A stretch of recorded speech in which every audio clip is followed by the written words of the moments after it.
सौम्या जी, अचानक बीपी बढ़ने का तो कोई आधार है नहीं।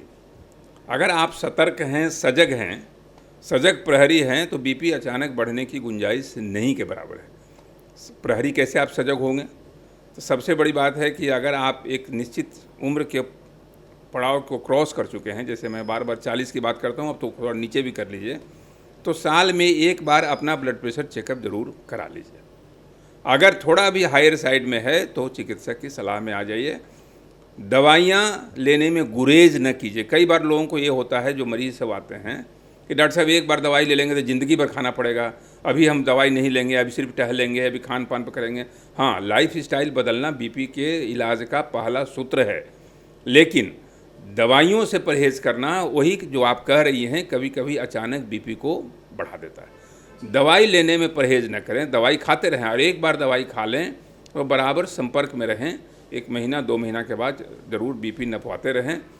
और अगर कभी दवाई मिस हो गया और बीपी अचानक बढ़ गया, तुरंत दवा ले लें। अब जो पहले वाला जो कॉन्सेप्ट था कि जीभ के नीचे डालते थे, एक दवाई होता था निफेडिपिन का, एक कॉमन चलता था, शुरू में हम लोग भी करते थे, अभी भी जो है उसकी परंपरा अब ख़त्म हो गई। अब जो वैज्ञानिक तथ्य आ गया कि जीभ के नीचे रखना वो कभी कभी घातक हो जाता है। अचानक कभी कभी इतना ब्लड प्रेशर गिर जाएगा कि आपको वो घाटा पहुंचा सकता है। दूसरी बात कि अगर ब्लड प्रेशर बढ़ने से कभी हल्का हेमरेज अगर हो गया, तो कभी भी बिल्कुल आप 120/80 के चक्कर में न रहें। थोड़ा सा ब्लड प्रेशर का हायर सेट रखें। ये प्रैक्टिकल मैं बता रहा हूँ, व्यवहारिक मूल मंत्र, कि ऐसा नहीं कि कई बार ऐसा होता है कि हमारे चिकित्सक बंधु अगर 160 है, 160/90 है, सिस्टोलिक 160, डायस्टोलिक 90, तो उसको कम करने के चक्कर में अति उत्साही बन के इतनी सारी दवाइयाँ देते हैं और बीपी को कमाने के चक्कर में 110, 180 ले आते हैं। उससे ब्लड परफ्यूजन ब्रेन का घटता है, उससे और ज़्यादा स्ट्रोक की संभावना मतलब उससे और ज़्यादा डैमेज की संभावना बढ़ती है। तो इसलिए ज़्यादा बीपी बढ़ना ये आपकी थोड़ी बहुत अलसाहट को दर्शाता है, थोड़ा बहुत आलस को दर्शाता है, थोड़ी बहुत उपेक्षा को दर्शाता है। अगर आप सजग रहिएगा, दवा खाते रहिएगा, वजन पर ध्यान रखिएगा, खान पान पर ध्यान रखिएगा, डायबिटीज़ पर ध्यान रखिएगा, क्योंकि डायबिटीज़ और बीपी का मैं हमेशा कहता हूँ कि करेला और नीम का संबंध है, दोनों एक दूसरे को तीता बनाने में माहिर है, एक दूसरे को ऊपर करने में। तो इसलिए डायबिटीज़ को कंट्रोल रखिए, वजन को कंट्रोल रखिए, खान पान पर कंट्रोल रखिए, दवाइयों का सेवन कीजिए। ये जो आप कह रही हैं कि अचानक बीपी बढ़ने से आप बहुत हद तक अपने को ठीक रखिए।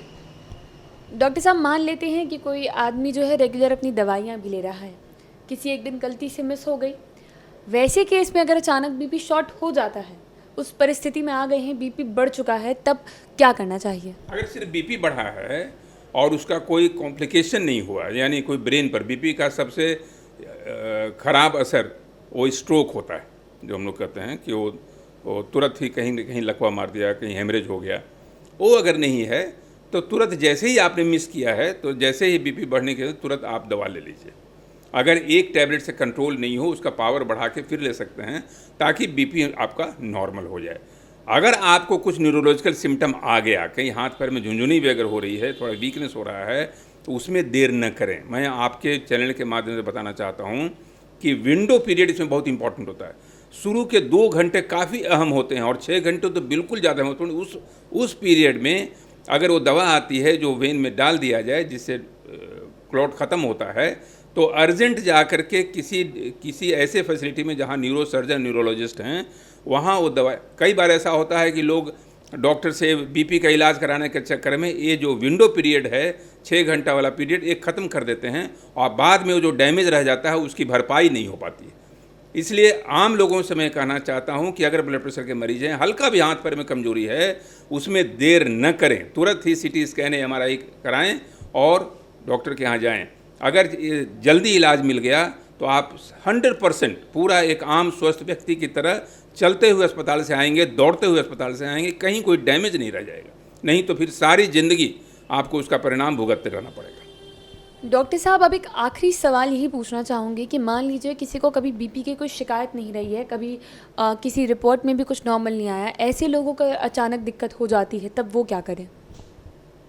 तो अगर आप बराबर अपना सजग हैं, सतर्क हैं और बीपी अपना मेजर करा रही हैं, तो स्थिति तो नहीं आएगी। नहीं सर, जो बीपी मेजर नहीं करा रहे हैं, जिन्हें आइडिया भी नहीं है कि ऐसी कोई समस्या हो सकती है, अगर उनके साथ स्थिति बिगड़े तो उन्हें क्या करना चाहिए? उन्हें तो तुरंत किसी चिकित्सक से संपर्क करना चाहिए और तुरंत बीपी की दवाई लेकर के अपने ब्लड प्रेशर को बिल्कुल रेगुलेट करें, नॉर्मल करें, ताकि उनका हार्ट, किडनी, आँख और सारे जो सिस्टम है, जहाँ जहाँ बीपी का, ब्रेन, सारे सिस्टम पर जो जहाँ इफेक्ट होता है उसको कम किया जा सके। क्योंकि बीपी अपने आप में कोई घातक नहीं है। बीपी ऐसा है ब्लड प्रेशर कि वो मल्टी सिस्टम, जो सारे अंगों को जर्जर बनाता है। वो ब्रेन से लेके नीचे आपके सेक्स ऑर्गन को ख़त्म कर देगा, आपके हार्ट को ख़त्म करेगा, आपके ब्रेन को ख़त्म करेगा, आपके किडनी को ख़त्म करेगा। तो इन सारी चीज़ों से अगर आपको बचना है तो तुरंत ही जैसे ही बीपी बढ़ने की बात हो, एक अच्छे चिकित्सक से मिल करके बीपी को कंट्रोल करने की कोशिश करें।